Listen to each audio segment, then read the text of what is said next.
What is author marketing mastery through optimization, you ask? I'm going to tell you. It's the best way for us authors to make a living selling our books. Are you tired of hearing gurus tell you your book is only good enough to be a lead magnet for services? Are you tired of feeling like you have to be a slave to social media and then frustrated when that time doesn't actually help you sell books? I was too, until I found Ammo.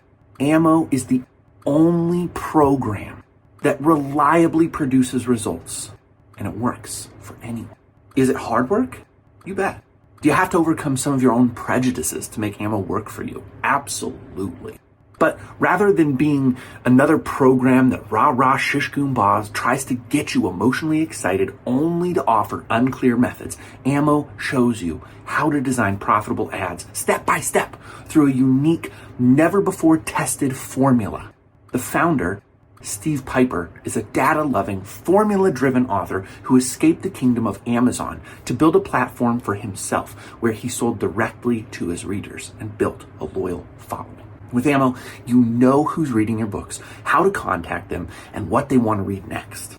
If you've always been frustrated with Amazon's wall of mystery, of not knowing who's reading your books, of losing 50 to 70% of the hard-earned money you make through book sales, Ammo solves all of those problems by putting you in the driver's seat and showing you how to fulfill your books directly to your readerships.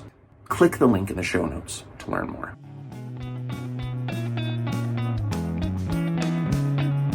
So I want to talk to you a little bit about what I have been doing the past couple of weeks to get my book into more libraries and what has been working for me that I didn't even know was working for me until I checked some statistics a couple of days ago.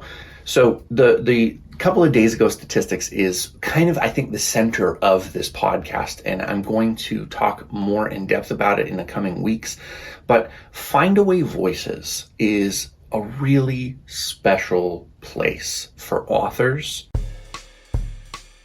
This is TRBM, a podcast for authors who are serious about earning a full-time living selling books to readers. I'm the host, Jody J. Sperling, and each episode I'll share with you practical tips on marketing and selling your books. And I won't hold anything back. Sometimes I fail. Every time I do, you'll know it. Sometimes I succeed. And when I do, I'll give you my step-by-step replay so you can succeed too. Thanks for listening.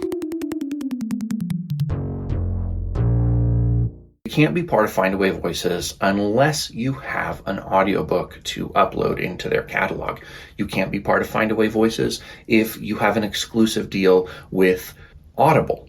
I caution you strongly, do not, under any circumstances, I plead and I beg with you, do not have an exclusive deal with Audible. Seems like a great deal on the front of it because you can get an audiobook done for free.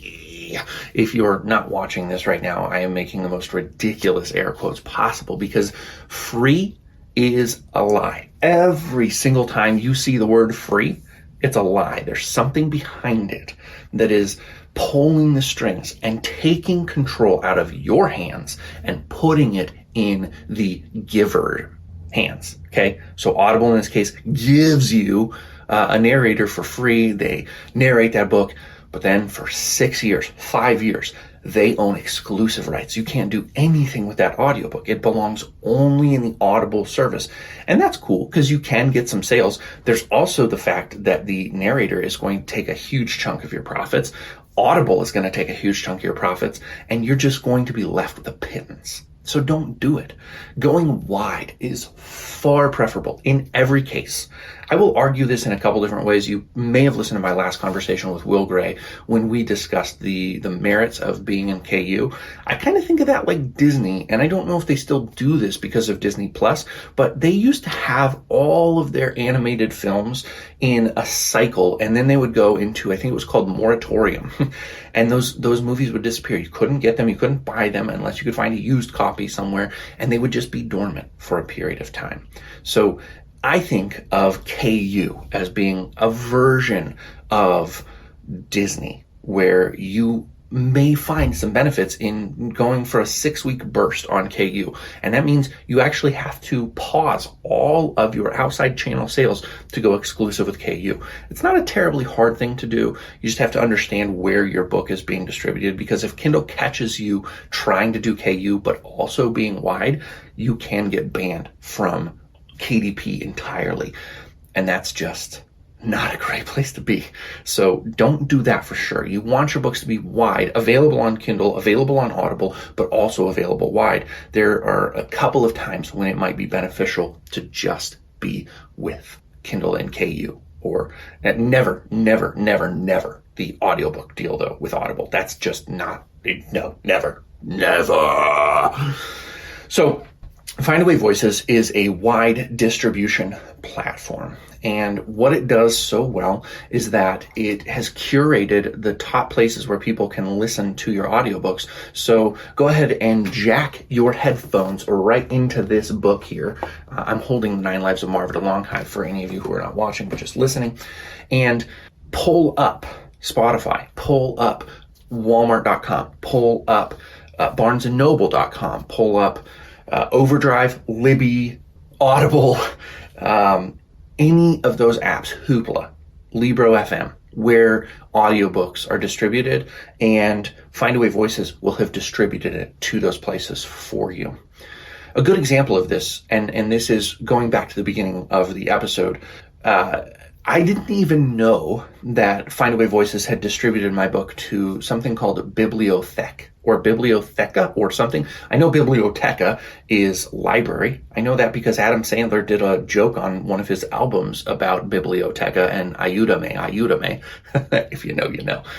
But also I study Spanish. I love the Spanish language. I'm not going to try to speak any of it for you right now because my head will go completely blank, but I've been studying it for just about a year now. And I did that a couple of years ago where I studied it for a year and then fell off. I have a fairly decent catalog of Spanish in my head. I think I might possibly be able to hold a conversation like a child would. I've gotten off topic. So in this case, the Bibliotheca thing is actually German. And there are 9 libraries in Germany that have purchased my audiobook. I didn't ask them to do that. I didn't know it was happening. It was just because it was available in Findaway Voices, and they distributed it to a partner that picked it up.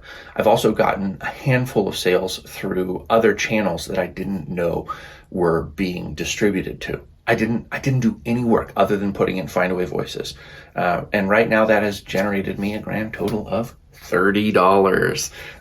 It's not huge, but having it there sets the table, sets the stage for a great thing. And that is getting into libraries. So now my book is available in Hoopla. My book is available in Overdrive as an audiobook. My book is available at all of the aforementioned channels, but specifically Hoopla and Overdrive, Libby, because those are the library's collections. And I'm about a month in arrears, so I will get information and data on this right now, but I know that my book has been acquired through Overdrive with several libraries. That is going to be about a $10 sale for each time that happens.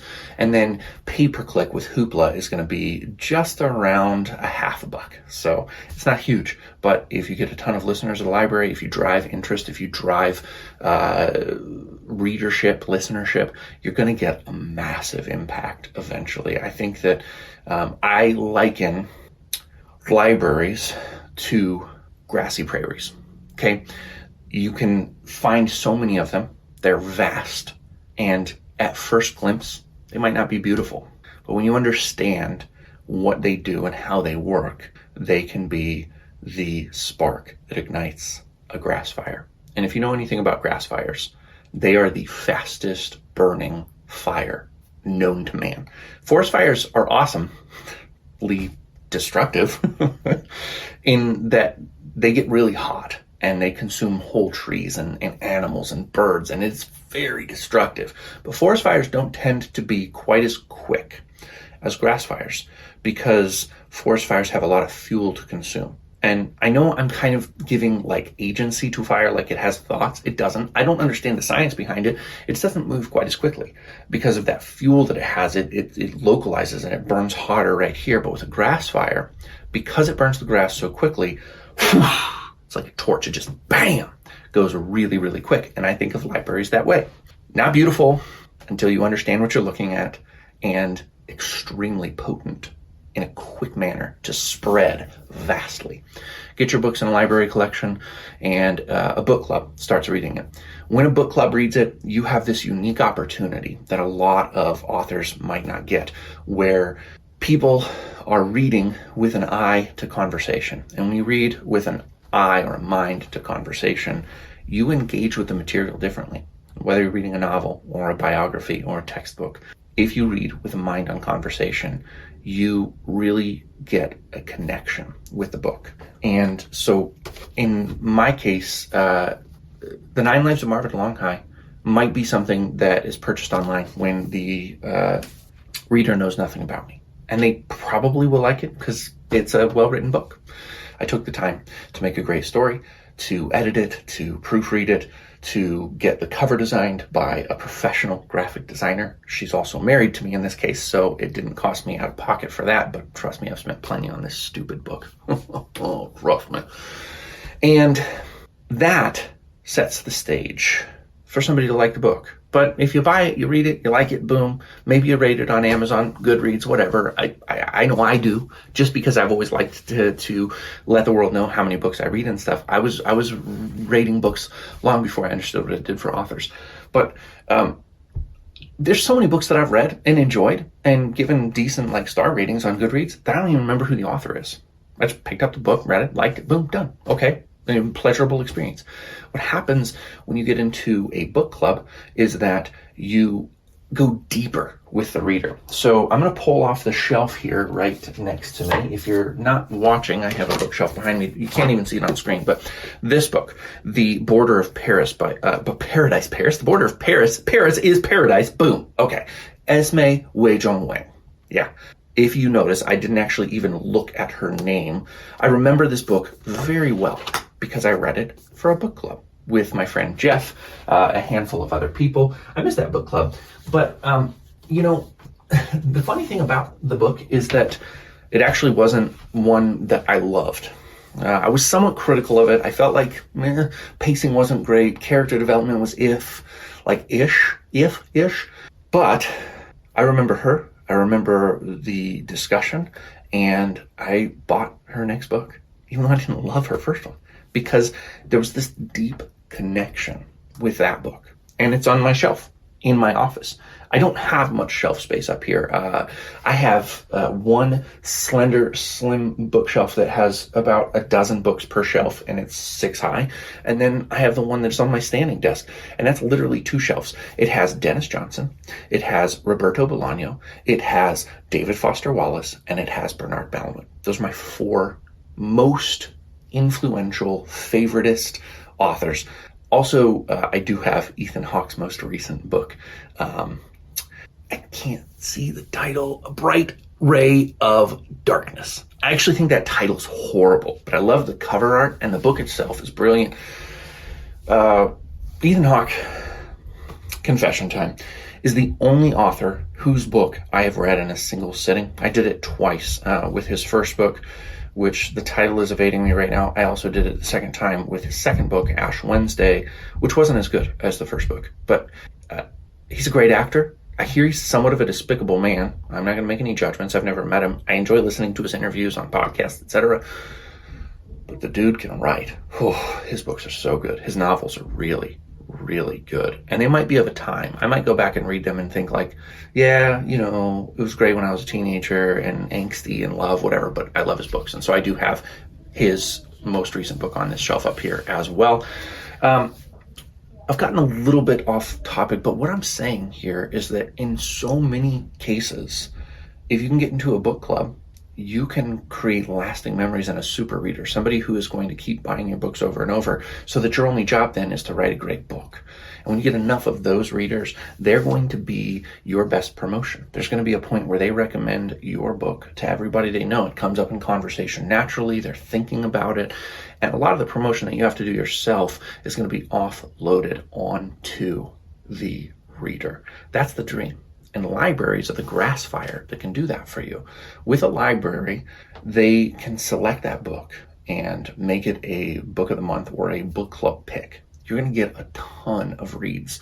It may be that it's on Libby, and so they only buy 20 or 25 copies of it, and that's not a massive like payday, but it's decent, it's something. Or it may be on Hoopla, and you get 10,000 downloads just like that. Okay, so even though Hoopla may pay you 50 cents per download, at 10,000 downloads, that's a reasonable paycheck. We're talking the biggest authors, the Stephen Kings, they are getting 10,000 downloads a day, nationally, internationally, maybe more than that, through the library systems. Passive income just flowing into their bank accounts. We're not Stephen King yet, but if you're listening to this podcast, you might want to be Stephen King, and there's nothing wrong with that. I want to be Stephen King. Not exactly, but I want to do what he does. And that's the journey we're on right now. But instead of having a publisher who does all of this stuff for us, we have to do some of the groundwork ourselves. So how easy is it that you can just upload a book into Findaway Voices and then have it distributed widely? And this kind of stuff can start to happen without you babysitting it. Then you really start to focus on that library distribution where you let libraries know that you're a local author, maybe. That's a great place to start. I'm a local author. I wrote this book. I set the book in this environment, this place. That's a really good selling point, by the way. And I just want as many people to know about it as possible. Do you have any book clubs that might be interested in reading a mystery? Yeah, great. Okay, so there you go. That's how I got my second book club reading The 9 Lives of Marvin Longhai. And my guess is that maybe some of them don't love it. Maybe some of them find it not like perfectly their cup of tea, just like with The Border of Paradise, Paris, The Border of Paradise, by Esme Wei-Jong Wang. But they still might buy the next book. And some of them are going to love it, and they're going to buy my next book, even though it's not part of the book club. They might even get it in multiple formats. And so that takes me to my next point. This is really focusing on what Findaway Voices can do for you. And so I think I've mentioned it probably a dozen times on the podcast, but I'll say it again. I highly prefer to listen and read with my eyes at the same time. I almost never read just with my eyes, because I find it difficult after a long day to focus closely enough to get into the zone without audio in my ears. That's just the truth. And because of the magic of the phone, if I can get my hands on even an ebook, then I can just 2-finger swipe and an AI voice will read it to me. Even though that's not a great performance, hearing it while reading it does a couple of things for me. It speeds up my read speed, which I'm a very slow reader when I'm reading exclusively with my eyes. But it also just intensifies my dive into the book. So my preferred way is to have both things going at once. But like I said, I will listen to audiobooks. I never listen to my favorite authors unless I also have their book. So the big thing here is double format. If a book is available on audiobook and paperback, that's my preference. I can't afford to buy both copies of every book that I have. So what I do is I have a library card. I actually have multiple library cards, by the way. So I am a patron at Lincoln Public Libraries, which has a reciprocal relationship with Omaha Public Libraries. So I'm able to hold both of those library cards legally. I also lived in Spokane for a number of years, and thank you, Spokane. You don't check that my address is no longer active, but I still hold my Spokane Public Library card. If you take it away from me because of this video, shame on you, shame on you. I just shouted you out. I love Spokane Public Libraries. So I have that library card as well. I have Front Range Libraries in Colorado. I used to live there, and so I knew an address that I could feed to the system that people I know and love live at. And so, anyways, get as many library cards as you can, because every library has a slightly different collection, and I have specific tastes. So I want to have the most opportunities to borrow books as I can. With that in mind, though, as an author, you want to make sure that your potential readers don't have to do what I'm doing. You want to see that your book is in every library system. Then people only need one library card to listen, read you. But multi-format, okay? Get the audiobooks into libraries, because that is the typically most expensive format to acquire.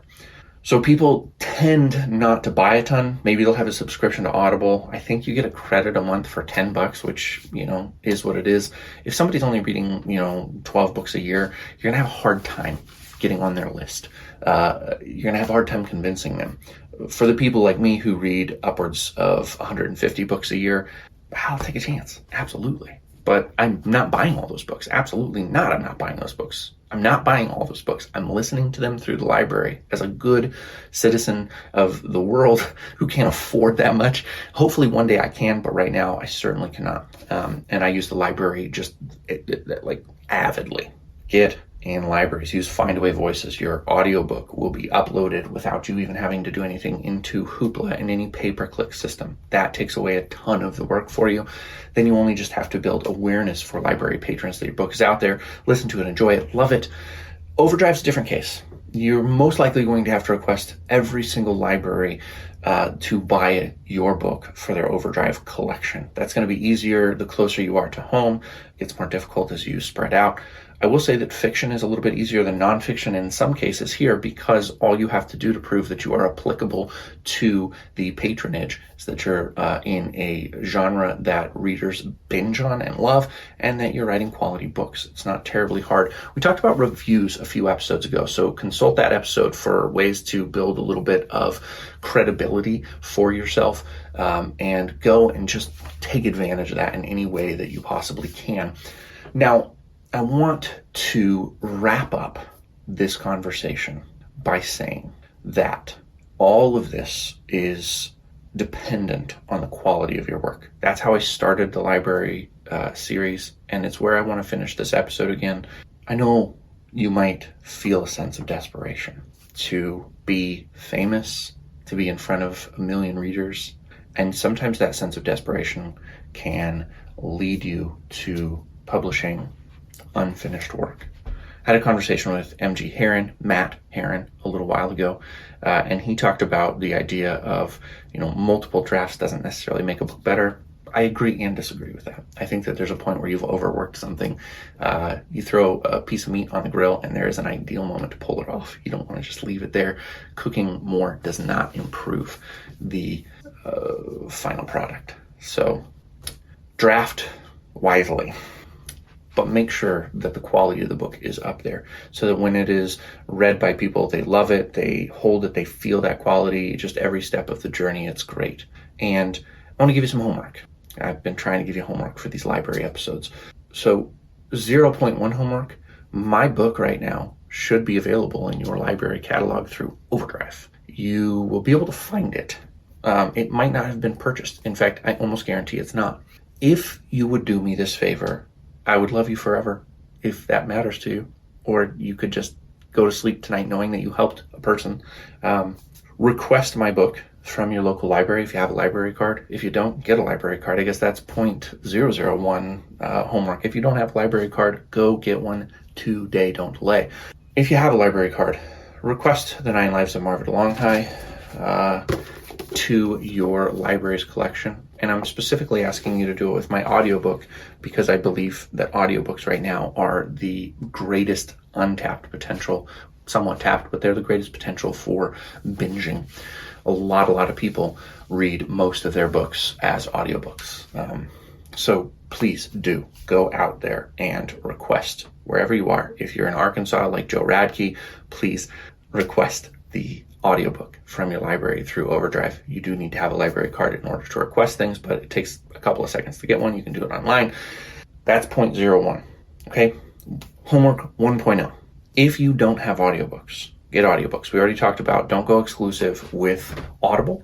Findaway Voices actually has a narrator option, very similar to Audible, but it is wide distribution. So that would be the lowest point of entry. I wouldn't personally recommend it, but if your finances are such that you can't afford to pay up front $500 per finished hour, which is what I paid for the lovely and talented XC Sands, then go ahead and do what you need to do to get the audiobook, because long term, that artifact, that asset, could be the foundation of something huge for you. So that's 1.0.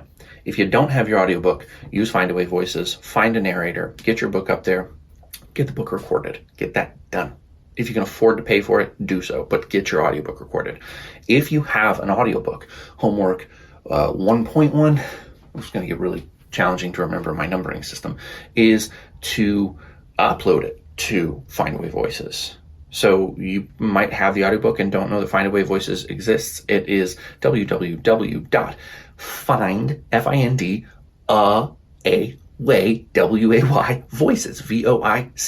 voices.com. Findaway Voices. Okay.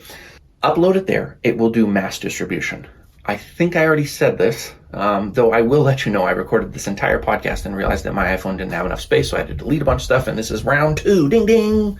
But anyways, shouldn't have gone on that tangent. If you are exclusive with Audible, do not, under any circumstances, upload to Findaway Voices, because you could get banned from all of Amazon. And selling your books on Amazon, while it is not a great place to be exclusively, is a wonderful place to be in the list of wide distribution. A lot of readers use Amazon, Audible, KDP, KU, Vela, so don't piss them off. But don't go exclusive with them either. I mean, they are trying to twist your arm to make you be exclusive with them. And so they give you more than double the money if you're exclusive with them.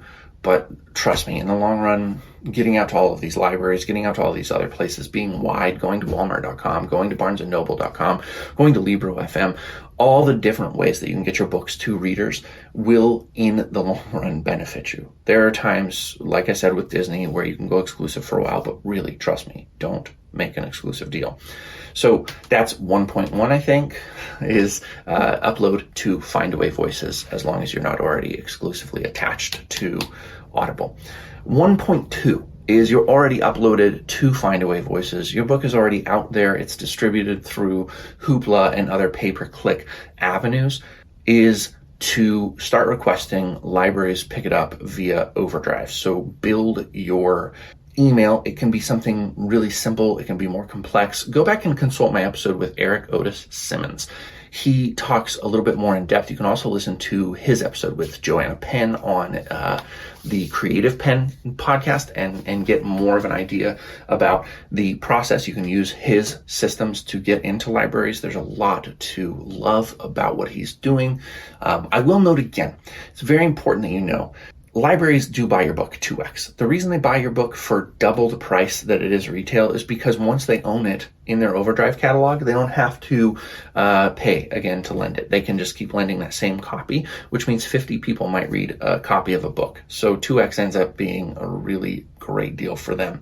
So don't bring that price down. Libraries understand what they're doing. They will buy at 2x. They have the funding to do so. You just have to create the correct value proposition for why it belongs in the library. We'll do that in a later episode, building your value proposition, because it is something that really can help. But that would be homework 1.2, I think, is start to request your book in other libraries. And along with that, just like I said at 0.01 or 0.1, whatever, is the same way that I'm asking you to request my book in your library. Find your friends who can request a book in their library locally and out through the country, even across the ocean in Great Britain, Germany, places like that. Have people request the book, because when a patron of a library actually requests a book, chances it gets bought are 75% higher. And that's a really easy way where you don't have to use that whole value proposition. You don't have to touch each library, but you just use your network of people, which part of 1.2, I guess, would be like 1.21 is make sure that you're kind to people. Make sure that you're giving and generous, because people will remember your kindness and your generosity, and they'll give back. I know that sounds like really selfish and double lifey. I don't know what the word is I'm looking for, but it's just a good way to live your life. If you're kind to people, even if you have ulterior motives, they're going to feel good when they interact with you. And don't have ulterior motives if possible. It's hard not to when you're trying to make a living on your books. I understand. Sometimes I'm nice to people that it's hard to be nice to, because I know that they might be able to reach somewhere I can't. A lot of times, most of the time, I'm nice to people because people deserve to be nice to. So that would be the easiest way, is to reach out to your network and say, hey, do you have a library card? Please, I'm begging you, please request this book from your library. 75% chance it goes in. That's a lot of sales. And so finally, homework 1.3, I've given you a lot of homework today, is go ahead and start to build a list of book clubs, because we're going to talk more in depth about book clubs. If all of the things that I've mentioned you've already done, you've exhausted that, then start to build your list of book clubs, because you want to know where potential readers are. You don't want to connect with them yet. You just want to know where they are, and we'll move forward with a robust list of book clubs and create a lot of noise, a lot of excitement for your books. Appreciate you. Thanks for joining me this lovely Monday. And if you're listening after the fact, whatever day it might be for you, go get them.